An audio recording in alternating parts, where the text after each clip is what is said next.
अस्सलाम वालेकुम प्यारे दोस्तों, उम्मीद है आप सब खैरियत से होंगे। तो प्यारे दोस्तों, आज आपको जो कहानी सुनाने जा रही हूँ बहुत ही ज़बरदस्त है। तो चलते हैं कहानी की तरफ। उससे पहले अगर आपको मेरी वीडियो अच्छी लगे, मेरी वीडियो को लाइक, साथ में फातिमा इन्फॉर्मेशन चैनल को सब्सक्राइब और घंटी बेल आइकन को ज़रूर दबाएं ताकि मैं जो भी वीडियो अपलोड करूँ सबसे पहले आप देख सकें।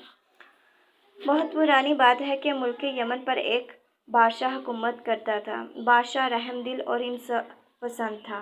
अपनी रियासत का बहुत ख्याल रखता था। पड़ोसी मुल्कों से अच्छे तल्लुकात थे इसके। वो जंग से परहेज़ करता था। बादशाह की तरफ शहजादे भी रिया का बहुत ख्याल रखते थे। एक दिन मलका का हीरे जवाहरात और कीमती मोतियों वाला हार गुम हो गया।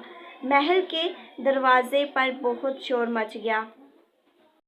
इसने इनाम का ऐलान किया मगर किसी ने भी इसका कीमती हार वापस ना किया। आखिरकार मामला बादशाह तक पहुंचा। इसने दरबार में ऐलान किया कि हमें अपने नौकरों हिदमतगारों पर भरोसा है, मगर अफसोस इनमें से किसी ने नमक हरामी की है और हार वापस करने पर तैयार नहीं। ऐसा ज़हीन आदमी चाहिए हमें जो हमें हार ढूंढ कर दे और हम इसे माला माल कर दें। बहुत से लोग आए, उन्होंने नौकरों पर जादूगरी की, कुछ ऐसा किया वैसा किया, ये आपका हार ढूंढ कर देंगे।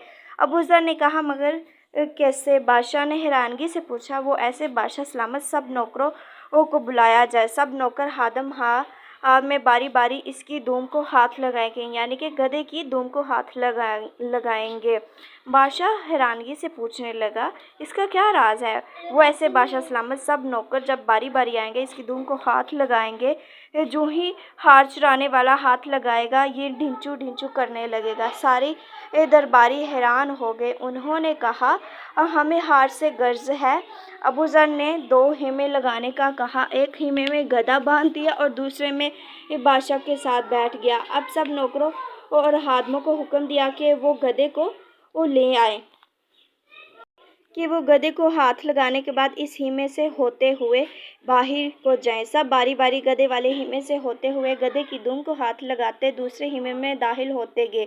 अबू ज़र ने सलाम के बहाने इनके हाथों को सूंघता और बाहर जाने की इजाज़त देता। नौकर हादम आते गए, इनके हाथ सूंघते इन्हें बाहर जाने की इजाज़त देता जा रहा था। अचानक एक खादम को पकड़ा और बादशाह के सामने पेश किया कि ये आपका चोर है, इसने मलका साहबा का हाथ चुराया। जब बादशाह ने इसकी तरफ देखा, वो बादशाह के कदमों में गिर पड़ा। बादशाह सलामत, मुझे माफ़ कर दे, मैं लालच में पड़ गया था, मैं अभी हार वापस करता हूँ। बादशाह ने इसे हार लाने का हुक्म दिया। अबू ज़र से पूछा, तुमने बड़ी आसानी से चोर पकड़ लिया, ये कैसे मुमकिन है? क्या गधे ने तेरी मदद की? अबू ज़र ने मुस्कुराते हुए कहा, बादशाह सलामत, मेरे गधे ने मेरी कोई मदद नहीं की, इसमें ऐसी कोई क्वालिटी नहीं है। मैंने इसकी दुम पर तेज़ खुशबू लगाई थी और मशहूर और किया था कि चोर दुम को हाथ लगाएगा वो बोलने लगेगा। बाकी सब, मैंने गधे की दुम को हाथ लगाया और बाकी सबको मैंने देखा वो बारी बारी हाथ लगाते गए, लेकिन इसने हाथ नहीं लगाया और ना इसके हाथ पर खुशबू लगी। पास मैंने पहचान लिया कि यही चोर है। इतने में वो नौकर हार लेकर आया, इसने बादशाह को दिया। बादशाह ने हस्बे वादा अबू ज़र